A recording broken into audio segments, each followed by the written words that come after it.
High বন্ধুরা, আমি আবার একটা ভিডিও নিয়ে চলে এসেছি তোমাদের কাছে।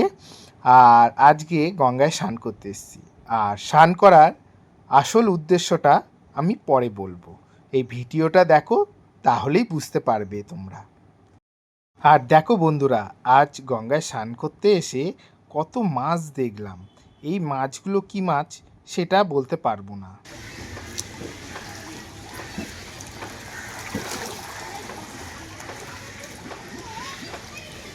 আর আমি বেশি দেরি না করে গঙ্গায় স্নান করতে নেমে পড়লাম। আর ডুব দিয়ে যা শান্তি লাগলো বন্ধুরা, তোমাকে আর বলে বোঝানো যাবে না। আমি তো আনন্দে সাঁতার কাটছি, সাঁতার কাটছি, এমনি সাঁতার কাটছি। খুব মজা লাগছিল, কারণ অনেক দিন পর গঙ্গায় স্নান করতে এলাম। আর তোমাদের কেমন লাগে গঙ্গায় স্নান করতে সেটা আমায় কমেন্ট করে জানিও।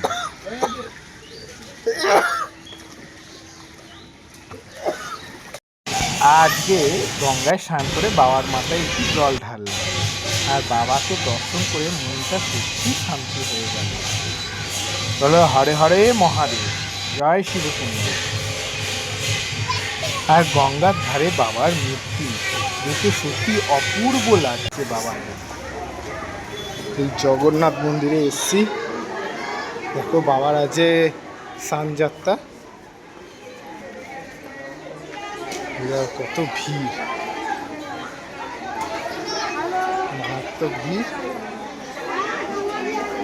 ওই জুতোটা এখানে খুলে, হ্যাঁ, আর যে বাবার স্নান যাত্রা। জয় জগন্নাথ। বাবার স্নান হয়ে গেছে, বাবার স্নান হয়েছে।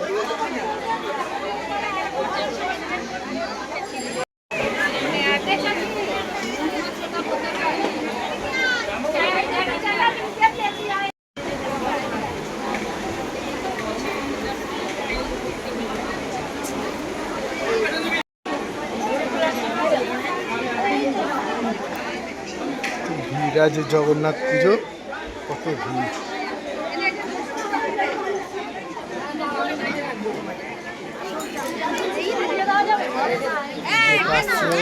টিকিট কাটতে হবে 150 টাকা করে। এই যে গঙ্গার সামনে, এটা মায়ের মন্দির।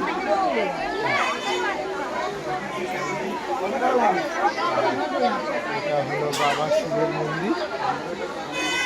জগন্নাথ।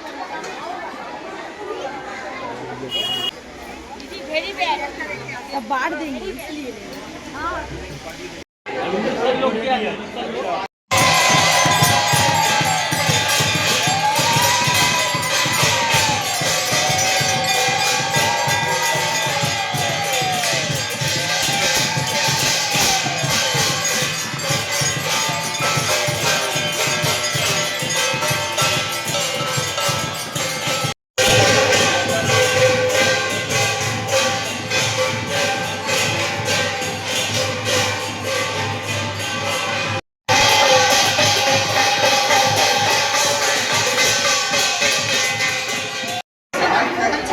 ভোগ নেবার জন্য কত লাইনে ভিড় হয়েছে।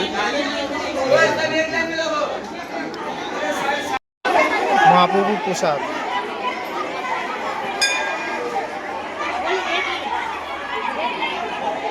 পায়েস দিচ্ছে, খিচুড়ি, পোলাও, আলুর দম, চাটনি, ফল, লাবড়া।